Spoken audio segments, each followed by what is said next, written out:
Watch these 2 short clips and pay attention to what I'm doing.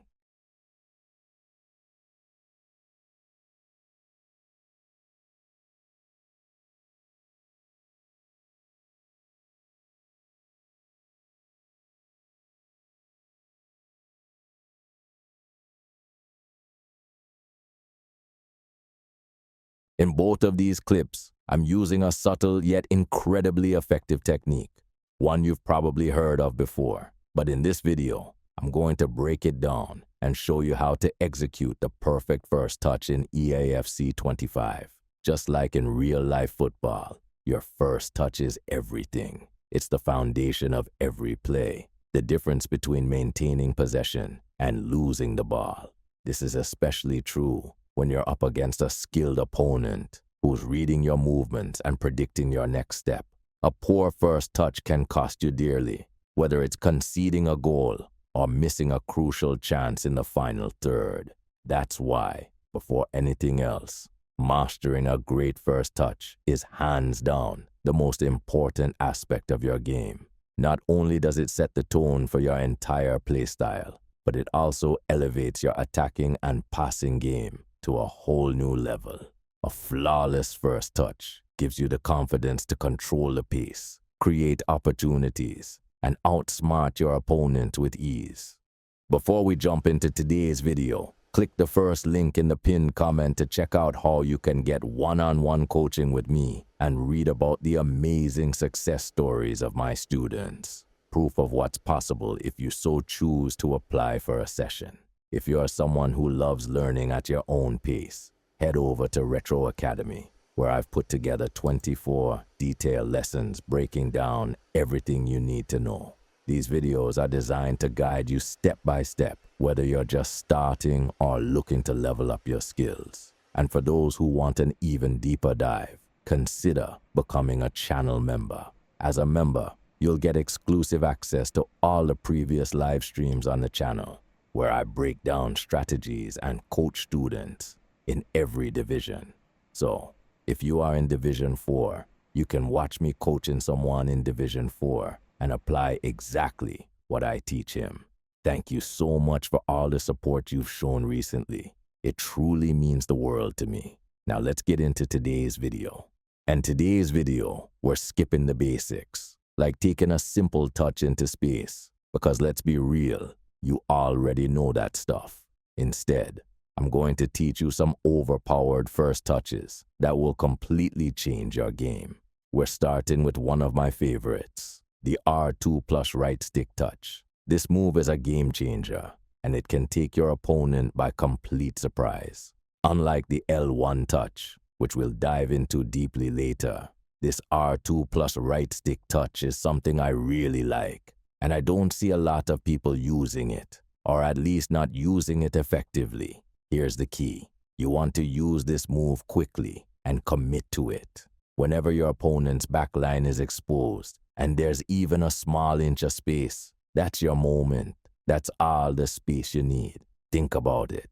How many times have you passed to your striker only for the opponent to smack you and take the ball before you even get a touch? That ends today. With this touch, we're going to punish defenders for getting too close to you.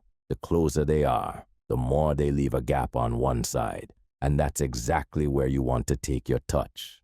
The controls are simple. Hold R2 and flick the right stick in the direction you want to go. It's all about timing and precision. When done right, you can leave your opponent totally exposed. This move works perfectly for big, strong attackers with the lengthy archetype. For example, that new Ekitika card. Perfect for this. Or think about players like Drogba, those physical dominant strikers who can bully defenders. This touch is tailor-made for them. The key to using this move effectively is to execute it when you break through your opponent's midfield line, typically in the space just ahead of you. By performing the flick in this area, you can catch your opponent off guard and create an opening for yourself. It's especially effective against very aggressive defenders who are quick to rush and make tackles. Here's a step-by-step breakdown of the technique. 1. Positioning. The key moment to perform this move is when you break through the midfield and you have the defenders in front of you or behind you. As you approach this area, prepare to execute the flick. 2. The flick. While holding R2 for sprinting, flick the right stick in the direction you want to move. This will quickly push the ball into space, allowing you to accelerate away from defenders. The touch. Think of it as a regular touch, but with a twist. Instead of using the left stick to move the ball, you're using the right stick flick to guide it into the space while still holding R2 to maintain your pace. This combination allows you to get a burst of speed in the direction you're aiming for. 4. Left stick control. While performing the flick, you can also hold the left stick in the direction you want to go. This gives you more precise control of your player's movement after the flick, ensuring you can seamlessly follow up and maintain possession. And finally, practice.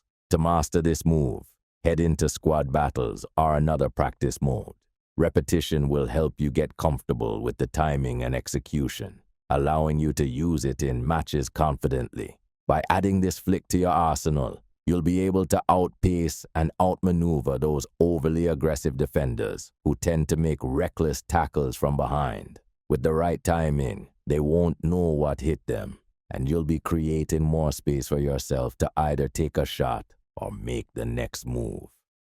Okay guys, so the first part of this video was all about the R2 first touch. It's definitely a situational touch and not something you want to use all over the field. Now, let's move on to a touch you can use anywhere on the pitch, and I'm talking about the L1 touch. Have you ever watched a pro player dominate weekend league or rivals and wondered, how in the world are they that fast? Well, here's the secret. They take a touch using L1 and then immediately transition into a speed boost. That's why they seem to explode forward, playing so direct and aggressive in attack. But here's the thing. When it comes to the L1 touch, there's a little bit of science to it. You don't just hold L1 and call it a day. Pay attention, because this is where the magic happens. Let me break it down for you. The science behind the L1 first touch. When you're holding L1 while the ball is coming toward you, the game mechanics treat it as a ball control touch, rather than a typical dribble or speed touch. Normally, when you don't hold L1 and you take a first touch, the ball may bounce away or carry you in an unintended direction, and defenders often read that and prepare to challenge you. The L1 modifier, however, changes that dynamic. What happens when you hold L1 is that the game keeps the player's movement more compact and controlled.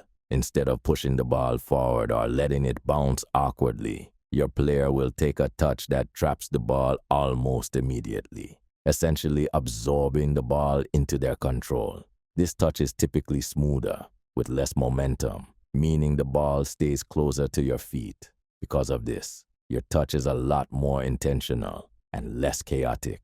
Your player won't unintentionally push the ball into space, so you can direct it exactly where you want it to go, whether that's shifting into open space or setting up a quick pass. Why it's so effective? The L1 first touch is powerful because it takes advantage of your opponent's expectations. Typically, when a ball is passed to a striker or an attacker, defenders anticipate a normal first touch, one that will either push the ball slightly forward or let it bounce a bit. That gives them a chance to react, close down the space, and apply pressure.